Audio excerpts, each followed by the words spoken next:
இந்த நாளிலே நாம் தியானிக்கிற பகுதி 1 கொரிந்தியரின் புஸ்தகம் 1ஆம் அதிகாரம் 18ஆம் வசனம். சிலுவையை பற்றிய உபதேசம் கெட்டுப் போகிறவர்களுக்கு பைத்தியமாக இருக்கிறது, ரட்சிக்கப்படுகிற நமக்கும் அது தேவ பலனாக இருக்கிறது. இந்த நாட்களில் கிறிஸ்தவர்கள் எல்லாரும் நம்ம விரும்புகிற காரியம் என்னென்னா, கர்த்தர் என்னை ஆசீர்வதிக்க வேண்டும். நம்முடைய வீடுகளெல்லாம் தொங்க வச்சுருக்கிறோம். எல்லாம் கர்த்தர் என்னை போக்கையும் வரத்தையும் ஆசீர்வதிப்பார், கர்த்தர் என்னை ஆசீர்வதிப்பார், கர்த்தருடைய ஆசீர்வாதம் எனக்கு பெருசாக இருக்குது. அப்படி அநேக வசனங்களை நம்ம என்ன பண்ணியிருக்கோம், வீடுகளில் தொங்க வச்சுருக்கிறோம். இதை தான் நம்ம விரும்புகிறோம். உண்மைதான், கடவுள் நம்மளை ஆசீர்வதிக்கணும். ஆனால் அதற்கு முன்பாக சில கண்டிஷன் ஆண்டவர் கொடுக்குறார் அவருடைய வேதத்தினுடைய பகுதிகளில். அதுதான் சிலுவை. அந்த சிலுவையை நாம் சுமப்பதற்கு என்ன பண்ணோம் அப்படின்னா, முதலாவது ஆதியாகமம் 12ஆம் அதிகாரம் 1ஆம் வசனத்தில் பார்த்தீங்கன்னா, ஆபிரகாமை ஆண்டவர் அழைக்கிறார். அழைக்கும்போது அவர் என்ன சொல்கிறார் அப்படின்னா, ஆண்டவர் சொல்கிறாரு, நீ உன் தேசம், இனம், உன்னுடைய வீடு எல்லாத்தையும் விட்டுட்டு என்ன வரணும், நான் காண்பிக்கும் தேசத்துக்கு போ. அதுக்கு பின்பாக 2ஆம் வசனத்தில் தான் ஆண்டவர் சொல்கிறாரு, நான் உன்னை ஆசீர்வதிப்பேன், உன்னை நான் உயர்த்துவேன். இப்படி நிறைய ஆசீர்வாதங்களை ஆண்டவர் சொல்கிறார். அருமையானவர்களே, நாம் சிலுவை குறித்து விளங்கணும்னா முதலாவது ஆசீர்வாதம்னு கேட்குறதுக்கு முன்னால் நம்ம என்ன பண்ணோம், ஆண்டுடைய வார்த்தையில் அவர் என்ன கண்டிஷன் சொல்கிறாரு அந்த கண்டிஷனுக்கு நம்ம ஒபே பண்ணோம். அதுதான் சிலுவை. ரெண்டாவது பார்த்திங்கன்னா, உபாகம் புஸ்தகம் 28ஆம் அதிகாரத்தில் 1 முதல் 14 வரைக்கும் நம்ம படித்து பார்த்தோன்னா, அங்கே நிறைய ஆசீர்வாதத்தை சொல்லியிருக்காரு ஆண்டவர். நீ போகையிலும் ஆசீர்வதிப்பாய், வருகையிலும் ஆசீர்வதிப்பாய், கையிட்டு செய்கிற வேலைகள் எல்லாம் ஆசீர்வதிப்புன்னு சொல்கிறாரு. ஆனால் அதுக்கு முன்பாக அவர் 1ஆம் வசனத்தில் 2ஆம் வசனத்தில் சொல்லும்போது ஆண்டவர் சொல்கிறாரு, அதாவது என்னுடைய கட்டளைகளை, இன்று நான் உனக்கு விதிக்கிற என்னுடைய கட்டளைகளின்படி நீ செய்ய கவனமாயிரு, ரொம்ப கேர்ஃபுல்லாக இரு அப்படின்னு சொல்கிறாரு. இது நம்ம கிறிஸ்தவங்க விளங்கிக்கிறதே இல்லை. என்னென்னா, எனக்கு ஆசீர்வாதம் வேணும், அதுதான் நம்ம சொல்கிறோம். ஆனால் இங்கே ஆண்டோடைய வார்த்தையில் நம்ம பார்க்குறோம், ஏசாயா 53ஆம் அதிகாரம் 2ஆம் வசனம், வறண்ட நிலத்தில் இருந்து துளிர்கிற வேர் என்று சொல்லப்பட்டிருக்கிறது. வறண்ட நிலம்னா என்ன, அதாவது மழை இல்லாமல் 7 வருஷம் 8 வருஷம் பஞ்சமான பூமி, வறண்டு போன பூமியிலேருந்து ஒருபோதும் எந்த மழை இல்லாமல் தண்ணி இல்லாமல் எந்த ஒரு பயிரும் என்ன பண்ணாது, அதாவது வேறாக கிளம்பாது. ஆனால் இங்கே ஆண்டுடைய வார்த்தை சொல்லுகிறது, அதாவது வறண்ட நிலத்தில் இருந்து துளிர்கிற வேர். ஏசாமியுடைய பேர் அதான். நம்ம வாழ்க்கையில் பல கஷ்டம், பல உபத்திரம், பல பாடுகளை பெற்று வாழ்கிறோம். ஆனால் எல்லாமே அழிஞ்சு போச்சு. நிறைய பேர் திடீர்னு இறந்து போகிறாங்க. திடீர்னு பார்த்திங்கன்னா நம்முடைய வேலை போகுது. திடீர்னு நம்ம கையில் இருந்த பணம்லாம் போயிடுச்சு. பெரிய பணக்காரனுக்குவங்க திடீர்னு கீழே இறங்கிறாங்க. அவங்களால தாங்க முடியல அந்த நிலைமை. ஆனால் ஆண்டவரிடத்தில் வரும்போது, நம்முடைய ஆண்டவராகிய இயேசுடைய சிலுவையினுடைய ஆசீர்வாதம் என்னென்னா, அதாவது வறண்டு போன அந்த நிலத்திலிருந்து நம்முடைய வாழ்க்கையை அழிஞ்சு போய் ஒன்றும் இல்லாமல் போனாலும் அந்த நிலைமையிலிருந்து நம்மை தூக்கி துளிர் விட செய்கிற நம்முடைய ஆண்டவர், வேர் விட செய்கிற நம்முடைய ஆண்டவர். அவருக்கு என்ன இல்லைன்னு சொல்லி போட்டிருக்கிறீங்களா, 3ஆம் வசனத்தில் அழகு இல்லை, அவருக்கு சௌந்தரியம் இல்லை. என்ன இல்லை, அழகு இல்லை, சௌந்தரியம் இல்லை, நாம் விரும்பத்தக்க ரூபம் அவருக்கு இல்லை. அவர் அசட்டை பண்ணப்பட்டிருந்தார், மனசரால் புறக்கணிக்கப்பட்டிருந்தார், துக்கம் அனுபவித்தராக இருந்தார், பாட அனுபவித்தராக இருந்தார். இதெல்லாம் எதுக்காக, நமக்காக. நம்ம போல ஆண்டவர் இந்த உலகத்தில் ஒரு மனிதனாக வந்தார். பாருங்கள், ஒரு ரிலேஷன்ஷிப்பை நம்ம எடுத்துக்கிங்களா. நான் அதாவது சமீபத்தில் கேரளாவுக்கு போயிருந்தேன். அப்போ என்னென்னா, கேரளாவில் அவங்ககிட்ட தமிழில் எனக்கு ஒரு டீ கொடுங்க அப்படின்னு சொன்னால் அவன் மூஞ்சி ஒரு மாதிரி வச்சுட்டு போனான். ஆனால் ஏட்டா சாயா உண்டோ அப்படின்னு ஒன்று அவன் என்ன சொன்னான்னா, உடனே எந்த சாயா, மதுரை குறைச்சி வேணுமா, மதுரை ஃபுல்லாகிட்டு வேணுமா அப்படின்னு கேட்டான். பாருங்கள், அந்த மொழி பற்று, மொழியை பேசணுன்னா அவனுக்கு என்னது, ரிலேஷன்ஷிப். ஆண்டவர் நம்மளோட ஒரு ரிலேஷன் வைக்கும்படியாக விரும்புகிறார். இதை தான் ஏதேன் தோட்டத்தில் பார்த்தீங்கன்னா, ஆதியாகம புஸ்தகம் 3ஆம் அதிகாரத்தில் ஆண்டவர் சொல்கிறாரு, பகலின் குளிர்ச்சியான வேளையிலே தோட்டத்திலே உலாவுகிற தேவன். ஆண்டவர் அந்த ஆதாமோடு எவளாடும் பகலின், நம்மளே பார்த்தீங்கன்னா பகலில் வெயில், பட்ட பகலில் வெயில் அடித்து கொளுத்துது இன்னைக்கு. ஆனால் ஆண்டவர் சொல்கிறார், பகலில், அப்படிப்பட்ட பகலில் குளிர்ச்சியை நம்மள்கிட்ட எதிர்பார்க்குறார் ஆண்டவர். நம்ம குளிர்ச்சியாக இருக்கும்படியாக அவர் விரும்புகிறார். அதே நேரத்தில் பார்த்தீங்கன்னா தோட்டத்தில் உலாவுகிறார், தோட்டத்தை போல் நம்மளை விரும்புகிறார். நம்ம தோட்டத்தை போல் இருக்கணும், நம்மளோடு உலாவும்படியாக ஆண்டவர் விரும்புகிறார். ஆனால் அந்த ஆதாம் ஏவாளை என்ன பண்ணாங்க அப்படின்னா, ஆண்டவர் சொன்னார், இந்த தோட்டத்தில் உள்ள எல்லாம் சாப்பிடுங்கப்பா, நன்மை தீமை அறியத்தக்க மரத்தின் கனியை மட்டும் புசிக்காதீங்கன்னு சொன்னார். ஆனால் அவங்க என்ன பண்ணாங்க, சாத்தான் கேட்டான், சொன்னான், ஏவாளை ஏமாற்றிட்டான். ஆனால் ஆண்டவர்கிட்ட அவங்க மன்னிப்பு கேட்டிருக்கலாம். ஆனால் அவங்க என்ன பண்ணாங்க, ஏவாள் சொன்னார், என்னைய சாத்தான் வஞ்சிட்டான்னு சொன்னான். ஆதாம் சொன்னார், நீர் கொடுத்த இந்த மனைவி தான் என்னை வந்து சாப்பிட வச்சுட்டா அப்படின்னு சொன்னான் பாருங்கள். அங்கே வந்து மன்னிப்பை கேட்டிருந்தாங்கன்னா கண்டிப்பாக என்ன கிடச்சிருக்கும், அவங்க இன்றைக்கி நம்ம இந்த கஷ்டம் நமக்கு வராது. ஆனால் 3 விதமான சாவு இருக்குது. ஒன்று வந்து பார்த்திங்கன்னா சரீர பிரகாரமான சாவு. 2வது சாவு என்னென்னா ஆத்ம பிரகாரமான சாவு. 3வது சாவு என்ன அப்படின்னா ஆவியில் சாவு. இங்கே வந்து இந்த ஆதாமும் ஏவாளும் ஆண்டவர் சொன்னார் செத்து போயிட்டான் அப்படின்னா, செத்து எதில் செத்தாங்க அப்படின்னா ஆத்மாவில் செத்து போனாங்க, சரீரத்தில் சாவலை. நம்மளும் இதே மாதிரி தான் வாழ்கிறோம். சரீரத்தில் எப்படி வாழ்கிறோம், செத்து போய் வாழ்கிறோம். சரீரத்தில் இருக்குது, ஆனால் ஆத்மாவில் சமாதானம் இல்லை, ஆவியில் சமாதானம் இல்லை. இது எல்லாருக்கும் இருக்கக்கூடிய உலகத்தில் இருக்கக்கூடிய எல்லா மக்களுக்கும்.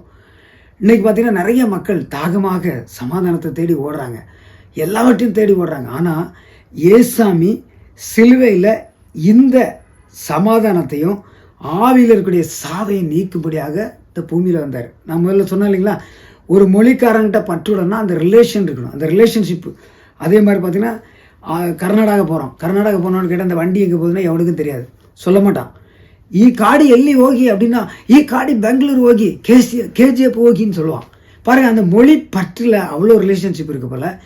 தேவன் நம்மோடு உள்ள அந்த உறவை அவர் புதுப்பிக்கும்படியாக நமக்காக இந்த உலகத்தில் நம்மை போல ஒரு மனிதனாக வந்தார்.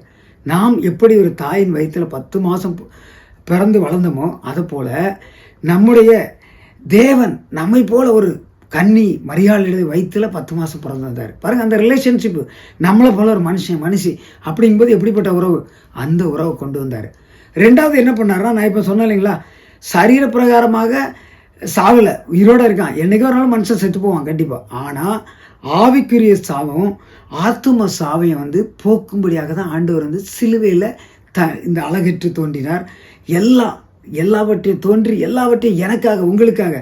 இதே இதில் பார்த்தீங்கன்னா 4ஆம் அதிகாரத்தில் சொல்கிறாரு, 4ஆம் வசனத்தில் சொல்கிறாரு, எசாயா 53:4. அதாவது மெய்யாகவே அவர் நம்முடைய பாடுகளை ஏற்றுக்கொண்டார், நம்முடைய துக்கங்களை சுமந்தார், எல்லாம் சுமந்துட்டார், எல்லாமே ஏற்றுக்கொண்டு விட்டார். இதற்காக அந்த ஆத்தும சாவிலிருந்து நம்மளை விடுவிக்கும்படியாக. இன்றைக்கி உலகம் முழுவதும் உள்ள மக்கள் எல்லாம் என்ன பண்ணுறாங்க அப்படின்னா, அதாவது ஆத்துமாவில் ஒரு நிம்மதி கிடைக்காதா, சமாதானம் கிடைக்காதா அப்படின்னு சொல்லி மக்கள் எல்லாம் ஓடுறாங்க. உலகத்தில் பல விதத்துக்கு ஓடிட்டுருக்கான். ஆனால் எங்கே சமாதானம் இருக்குன்னு அவனுக்கு தெரில. ஏசாமியுடைய சிலுவையில் தான் சமாதானம் இருக்குது. நான் என் வாலிப நாட்களில் எனக்கு சமாதானம் இல்லாதபடி நான் வந்து அலைஞ்சிட்டு இருந்தேன். அப்படிப்பட்ட நாட்களில் வந்து பார்த்திங்கன்னா ஆண்டவருடைய சிலுவை அடிவாரத்தில் வரும்போது தான் எனக்கு வெளியேறப்பட்ட விடுதலை கிடச்சிது, சமாதானம் கிடச்சிது. அந்த நாளிலிருந்து இந்த நாள் வரைக்கும் நான் சமாதானமாக வாழ்ந்துட்டுருக்கேன்னா ஆண்டவருடைய சிலுவையினுடைய அன்பு தான். அவர் எனக்காக தன்னையே முழுவதுமாக சிலுவையில் ஒப்பு கொடுத்தார். அவர் எனக்காக அழகற்றவராக என்னை அழகுபடுத்தும்படியாக அவர் அழகுள்ளவராக மாறினார். ஆனால் அங்கே இந்த ஏசாயா 53:4 சொல்லப்பட்டிருக்கு, மெய்யாகவே அவர் நம்முடைய பாடுகளை ஏற்றுக்கொண்டு நம்முடைய துக்கங்களை சுமந்தார்னு போட்டிருக்கு. ஆனால் அதுக்கு அடுத்த வசனத்தில் என்ன போட்டிருக்கேன், நாமோ அவர் தேவனால் அடிபட்டு வாதிக்கப்பட்டு சிறுமைப்பட்டவர் என்று எண்ணினோம் அப்படின்னு போட்டிருக்கு. பாருங்கள், இதுதான் இன்றைய கிறிஸ்தவ வாழ்க்கையிலோட கிறிஸ்தவ மக்களுடைய நிலைமை. என்ன நிலைமைனா, ஏதோ சிலுவை, எதற்கு சிலுவை தெரியாது, ஏன் சிலுவை அதை பற்றி அறியவில்லை, தெரியவில்லை, புரியவில்லை. ஆண்டோடைய சிலுவை அறியும்படியாக ஆவியானவரிடத்தில் கேட்போம், ஆவியானவரே உம்முடைய சிலுவை குறித்து எனக்கு ஆழமாக விளக்குங்கப்பா, உங்களுடைய சிலுவையினுடைய ஆழமான அந்த தன்மையை நான் விளங்கி கொள்ளும்படியாக என் கண்களை திறங்க, என்னுடைய செவிகளை திறங்க என்று சொல்லி நாம் கேட்கும்போது, இதை தொடர்ந்து நம்ம ஒரு வாரம் அப்படி சொல்லி நாம் ஜெபம் பண்ணோம்னா நிச்சயமாக ஆண்டவர் நம்மளை தொடுவார், நம்மோடு பேசுவார், அவருடைய சிலுவையை நமக்கு விளக்கி காட்டுவார். இன்னும் அடுத்த 5ஆம் வசனத்தில் என்ன சொல்லப்பட்டிருக்கு அப்படின்னா, ஏசாயா 53:5, நம்முடைய மீறுதல் நிமித்தமாக அவர் காயப்பட்டார். பாருங்கள், எவ்வளோ பெரிய ப்ராமிஸ் ஆண்டவர் பண்ணி வச்சிருக்கார். நம்முடைய மீறுதல்கள் நிமித்தம் அவர் காயப்பட்டார், நம்முடைய அக்கிரமங்கள் நிமித்தம் அவர் நொறுக்கப்பட்டார். 3வது காரியம் பாருங்க, இதுதான் நம்முடைய ஆத்ம மரணத்திலிருந்து, நம்முடைய ஆவியின் மரணத்திலிருந்து ஆண்டவர் கொடுத்திருக்க ப்ராமிஸ். நமக்கு சமாதானத்தை உண்டு பண்ணும் ஆக்கினை தீர்ப்பு சிலுவையில் அவர் மேல் வந்தது என்று சொல்லியிருக்காரு. பாருங்கள், இந்த உலகத்தில் சமாதானத்தை தேடி நீ எங்கே ஓடினாலும் சமாதானத்தை பெற்றுக்கொள்ள முடியாது. சிலுவை அடிவாரத்தில் வந்தீங்கன்னா, சிலுவை இடத்துல வந்து அங்கே இருக்கக்கூடிய ரகசியம் இண்டிவிஜுவலாக ஒவ்வொருவரும் ஆண்டவர் இடத்துல வரும்போது தான் நமக்கு தெரியும். ஆமாம், ரியலியாக தெரியும். அதை நம்ம ருசிக்கணும், தனிப்பட்ட முறையில் ருசித்தாதான் அந்த ருசியினுடைய அருமை நமக்கு தெரியும். ஆனால் கடைசி ஆண்டவர் சொல்லியிருக்காரு, அந்த வாக்குத்தத்தம் கொடுத்துருக்காரு. என்ன சொல்லியிருக்காருன்னா, அவருடைய தழும்புகளால் குணமாகிறோம். இன்றைக்கி எல்லாரும் முதல்ல எதிர்பார்க்குறீங்கன்னா, எனக்கு ஒரு குணம் கிடைக்காதா, சுகம் கிடைக்காதா, எனக்கு அந்த வியாதியிலேருந்து விடுதலை கிடைக்காதா, அதை தான் விரும்புகிறோம். ஆனால் எல்லாவற்றுக்கும் மேலாக சமாதான விடுதலை நமக்கு வேணும். அந்த சமாதானத்தை பெற்றுக்கொள்ளணும். அதுதான் சிலுவையினுடைய விலையேறப்பட்ட ரகசியம். அருமையானவர்களே, நாம் சிலுவை குறித்து இப்போ தியானம் பண்ணோம். இந்த சிலுவையில் இருக்கக்கூடிய ரகசியத்தை வெளிப்படுத்தும்படியாக ஆண்டவர்கிட்ட நீங்கள் ஜெபம் பண்ணுங்கள். ஜெபம்னா வேறு ஒன்றும் இல்லை. ஆண்டவரே, என் கண்களை திறங்க, உங்களுடைய சிலுவையின் ரகசியத்தை எனக்கு காட்டுங்க, அந்த சிலுவையில் இருக்கக்கூடிய விலையேறப்பட்ட பொக்கிஷத்தை நான் பெற்றுக்கொள்ளணும் அப்படின்னு சொல்லி கேளுங்க. நான் என்னை ஆண்டவர் சந்தித்த போது அப்படி தான் சொன்னார், என்னை பாரு, என் சிலுவை பாருன்னு சொன்னார். அப்போ அவருடைய சிலுவையை ஆழமாக தியானிக்க என்னுடைய பாவங்கள் எல்லாம் ஆண்டவர் காட்டினார். எல்லாவற்றிலிருந்து நான் விடுதலையானேன். திருப்பி என்னை ரட்சித்தார் ஆண்டவர். இன்னைக்கு வரைக்கும் அந்த ரட்சிப்பின் சமாதானம், அந்த ஆவிக்குரிய மரணம் என்னை விட்டு எடுபட்டு போச்சு. என்னுடைய ஆவியிலே கொழுந்து விட்டு எரிகிறவனாக இன்று வரைக்கும் வாழ்கிறேன். ரெண்டாவது பார்த்தீங்கன்னா, அந்த சமாதானம், அந்த ஆத்மா சமாதானம். என்னுடைய ஆத்மா அது உங்களுக்குள்ளே தான் இருக்குது. உங்களுக்கு தான் தெரியும். யாரும் அந்த ஆத்மாவை கண்டுபிடிக்க முடியாது. யாரும் அந்த ஆவியை கண்டுபிடிக்க முடியாது. நமக்குள்ளே இருக்கக்கூடிய ஆவி நமக்கு தான் தெரியும். நமக்குள்ளே இருக்கக்கூடிய ஆத்மா நமக்கு தான் தெரியும்.